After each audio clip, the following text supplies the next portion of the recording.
8 standing dumbbell bicep variations, and we are kicking it off with none other than the alternating dumbbell curl. You guys want to make sure you're doing a full range of motion with any of these exercises shown.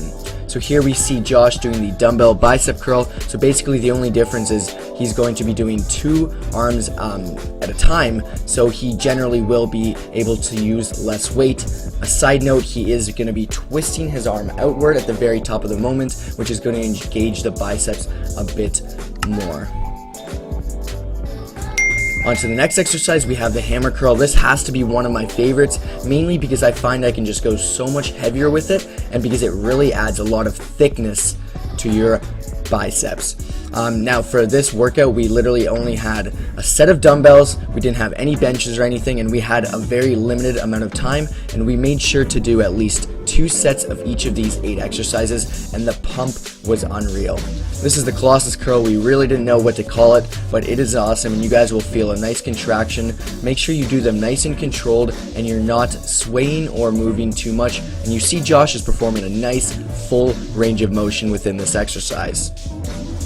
Alrighty, the Zotman curl. Now this is something that I find very underrated. We actually have made a full video on it, which I'll have in the top right corner in a card explaining how to do it. But the Zotman curl is awesome because it really gives you a way to activate your forearms as well as your biceps, especially if you're short on time like us and you don't want to do any direct forearm work, which we do, but it's just an example for you guys to incorporate into your routine.